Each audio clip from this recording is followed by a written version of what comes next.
SUVs and crossovers, these things are popping up everywhere you look. Drive into any mall or Costco parking lot and it's really all you'll see. And once you learn how practical and capable they are, you'll want one as well. Now, you can go ahead and get any SUV or crossover you want, non-luxury or luxury, because the choices are endless. But what if you want something that offers the utility but is also something that's fun to drive, like a sports car?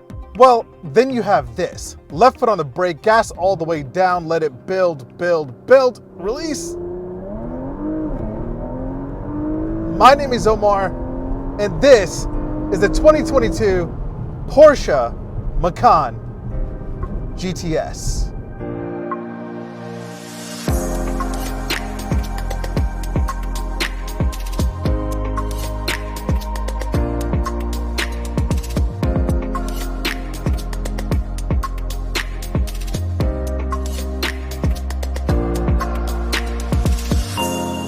So, SUVs come in all shapes and sizes. You have the giant boats like the Cadillac Escalade, you have the mid-size ones like the Porsche Cayenne and the BMW X5, but it's the compact crossover SUVs that are really becoming popular. I mean, there really is no stopping this segment.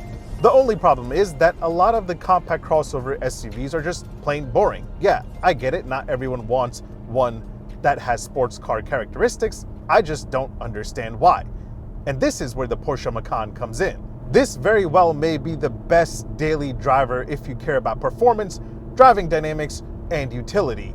For 2022, Porsche has dropped the Macan Turbo and replaced it with the GTS. In fact, for 2022, all Macans get more power and more performance. So, should you just go out and buy a run-of-the-mill compact luxury crossover SUV, or should you get a Macan? Also, should you splurge and pick up the best Macan yet, the GTS? Let's find out. Let me give you a quick tour of the new Macan. We'll check out the updates on the inside, we'll check out the outside, and then I'll give you my opinion on whether or not if you should go and get yourself a Macan, or specifically the Macan GTS. Make sure you hit like, make sure you hit subscribe. All right, let's go and do this. All right, so the Macan is a big deal for Porsche because it's the brand's best-selling model. Porsche sells around 22,000 units of the Macan every year. Now keep in mind there is an all-new Macan on the way for 2024, but to keep things fresh, the Macan has received a slight refresh for the 2022 and 2023 model year to keep things exciting. That said, the Macan gets some updated styling on the outside, a few upgrades inside, and more power across the lineup. The base Macan now makes 261 horsepower and 295 pound-feet of torque, an increase of 13 horsepower and 22 pound-feet of torque over the outgoing model. Now as for the Macan S and the Macan GTS, there has been some reshuffling done there. The Macan S now gets the 2.9-liter twin-turbo V6 from the outgoing GTS, which is good for a total of 375 horsepower. And then the Macan Turbo has been dropped and the GTS now gets the 434 horsepower twin-turbo V6 that used to be in the Turbo. Now, of course, all that upgrading comes at a price. The 2022 Macan sees between a $5,000 to $11,000 jump in the price tag. The outgoing base Macan used to start at $52,100, but it now starts at $57,500. And while the 2021 Macan GTS used to start at $72,100, it now starts at $82,900. All right, now before we talk about the updates made to the inside, let's talk about getting in and starting it up. So you do have keyless entry like you do on most new cars, but you kind of don't have keyless start. And that's because Porsche still wants you to turn it to start it up. This is not your actual key, this is just the lever that's always there. I put the actual key right here just for demonstration purposes, but you just put your foot on the brake, turn this lever, and start it up. And that sounds pretty nice. So let's see what kind of upgrades you're working with inside the new Macan. And once you get inside, you'll notice that it looks and feels pretty much the same as the outgoing model. And again, that's because an all-new Macan is on the way, so I didn't expect Porsche to make any major changes. That said, the most significant upgrade for 2022 and 2023 is the center console that gets rid of the millions of buttons that used to be here for a cleaner layout with haptic touch-sensitive controls. And I personally like this layout a lot better. Even though it is prone to fingerprints, you don't have a bunch of random blank buttons like you used to have. But yeah, it's very easy to get around once you learn where everything is. All of your climate and heated and cooled seat controls are on the top half. Then on the bottom left side, you have your drive mode, suspension, traction, and exhaust button. To the right side, you have your auto stop start, lane assist, hill descent control, and you have your off-road button because, you know, a lot of people that buy the Macan are off-roading enthusiasts, so it needs its own button. Now quickly, let me point out a few other changes that you may not really notice. The analog clock on the dashboard is now standard on every Macan. That used to be optional. You have a new steering wheel taken from the 911. Interestingly enough, a heated steering wheel is not standard on any Macan trim. You can add it on for an extra $280 or $590 if you upgrade to the heated GT Sport steering wheel. And just in case you were wondering, to turn on the heated steering wheel, you hit a button located right behind the lower part. Now, the only other change that you'll notice is that Porsche got rid of all the shortcut buttons located right below the infotainment screen, which in my opinion was a good move since you already have that whole section on the left side of the infotainment screen. Now, while we're here, let's check out the tech. Starting with the infotainment, you have this really nice and sharp 10.9-inch touchscreen display, which houses the Porsche infotainment system. It's standard on every trim of the Macan, and it gives you wireless Apple CarPlay, but no Android Auto, but you do get navigation as standard. Overall, the system is pretty easy to get around and definitely one of the quickest and most responsive in the segment. One thing that I found particularly exciting is that now most cars will have the owner's manual within the infotainment system, but Porsche takes it a step further with having video instructions. Here's a video instructions on how to use your central locking system.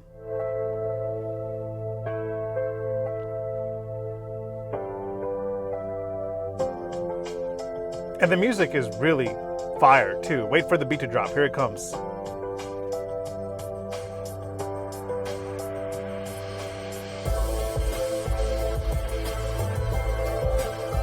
Such good music. Learning how to lock and unlock your doors has never been so exciting. Now really quick, let's talk about the driver assist tech. As standard, you get a rear view camera, which you see here. If you want a surround view camera, that will cost you an extra $1,200. Other standard driver assist tech includes adaptive cruise control, lane departure warning, hill assist and control. You can add on a lane change assist for $700 and automatic parking for $390. As for the gauge cluster, the Macan carries over the more analog and traditional look for 2022 and 23. Keep in mind, this is still the first generation of the Macan. The new second generation Macan coming in 2024 will have a full digital gauge cluster display. But for now, the only digitalness you have going on here is this 4.8-inch display on the right, and it has a bunch of info, and it actually has a map view as well, which is something I would probably never look at because it's so tiny. Now, one thing that I really like about the current Macan is that the interior is actually really comfortable for an SUV of this size. The seats are pretty comfortable. You get Sport Text and partial leather seats as standard. Heated front seats are also standard, so that's a pretty good start. My GTS test model here comes with the upgraded GTS Sport seats with Sport Seat Plus, which makes them 18-way power adjustable, and it also gives you memory settings. You also have this really nice GTS logo embroidered into the front headrests. Now, if you want ventilated front seats, you'll have to throw on the premium package for $4,910. That package also adds on heated rear seats for the second row passengers. It'll also give you a panoramic sunroof, along with lane change assist, upgraded headlamps, and a Bose sound system. However, my test model here has the upgraded Burmester sound system. That will cost you an extra $5,700. Other than that, every Macan comes standard with 3-zone climate control, so that's pretty good. Now let's check out the rear legroom in the Porsche Macan. Porsche doesn't give any official figures to the rear seat legroom back here. I looked everywhere, couldn't find it, but in my experience, you're working with about 34 to 35 inches. I'm about 6 foot tall. That is my seating position right there. As you can see, it's not a lot of space, but it is still very comfortable back here. If you're looking for more rear legroom, you might want to consider something like the BMW X3 or the Mercedes-Benz GLC or even the Genesis GV70. Let's check out the cargo capacity. To pop the trunk, you just push this button located right here on the wiper blade. Once you get it opened, you're working with 17.2 cubic feet behind the second row, and with the second row folded, you have 53 cubic feet. All right, let's quickly talk about the outside of the updated Macan. Now, again, this is still the first generation, so there haven't been any drastic updates made here. The Macan did see a pretty major refresh for the 2019 model year, so it goes on pretty unchanged. That said, I do like the way the Macan has grown throughout this generation. It definitely got more attractive as the years went on. For 2022, there is just some slight nip tuck to the front end. My Macan GTS test model here has the whole cooling air intake and the trim around it finished in a satin black color. If you go for the lower trims of the Macan, you will get some body colored finishes over here. All Macans come standard with LED headlamps. My test model here has the upgraded LED matrix design headlights. From the side, the Macan looks pretty much the same. The Macan GTS has a max ground clearance of 8.5 inches with the air suspension set to the highest level. At its lowest level, it has a max ground clearance of 6.9 inches. Now from the back, you don't really have many upgrades, and I like that because I still like the look of these taillights. The GTS gets clear taillights that look super cool. It also gets a sport exhaust system with black tailpipes. Let's take a listen to how those sound really quick.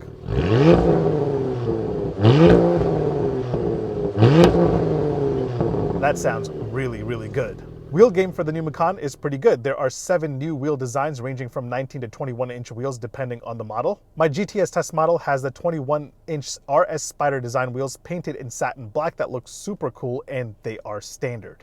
Now, before I give you my opinion on how the Porsche Macan drives and how it stacks up against the competition, let me point out a few daily ownership items that I'll have to show all of you. You have 4 cup holders, 2 in the front right there, and then you have 2 in the back in the center armrest right there. Here are what the keys look like to the Porsche Macan. Still one of my favorite key designs in the luxury segment. These are by far one of the best looking keys of any luxury brand out there. Door open and close sound from the outside and from the inside. Of course, it's Porsche solid. Charging game wise, front passengers are working with 2 USB-C ports and a wireless charger, which is optional, and they're hidden in the front armrest. Those sitting in the back get 2 USB-C ports right there. And of course, you know we got to do the indicator and horn sound test. Indicator first. Pretty nice. Now for the horn sound. Oh yeah, that is solid indeed. I like it. Now, I know what you're thinking. Omar, I can just go out and buy a BMW X3M or an AMG GLC 63 for much less and still have the same fun. And it's nice that you feel that way, but go out and drive a Macan GTS and those options back to back and come back and tell me if you still feel that way. Dang, it sounds so good.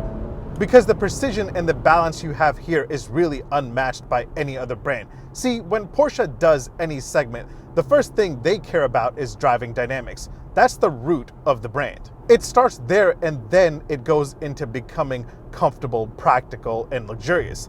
And that's very apparent in the Macan GTS. Now, Porsche says that the Macan GTS will do 0 to 60 in 4.3 seconds, but this is definitely much quicker, like a lot quicker.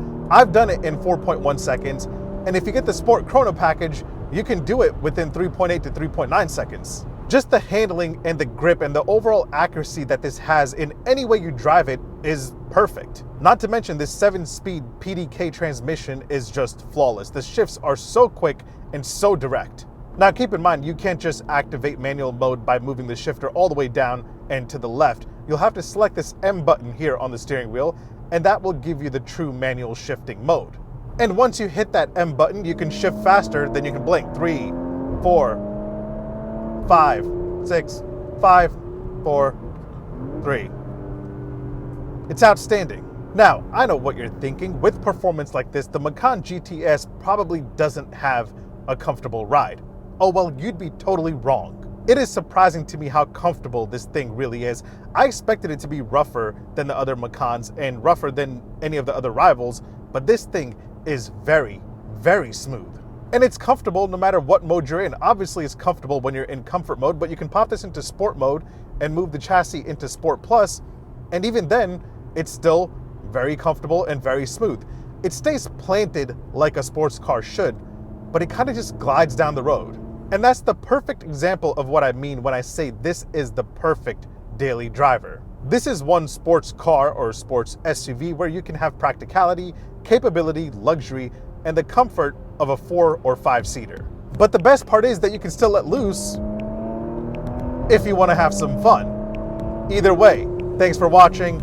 Make sure you hit like, make sure you hit subscribe, make sure you follow me on Instagram and on TikTok. My handle is @OmarDrives. I'll catch you guys in the next one. Take care. Peace.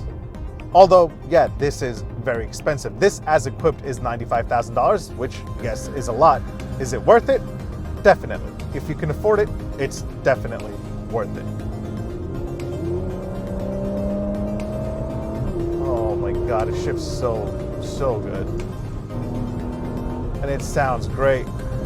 I love everything about this experience. Oh. Jesus, it handles like a monster.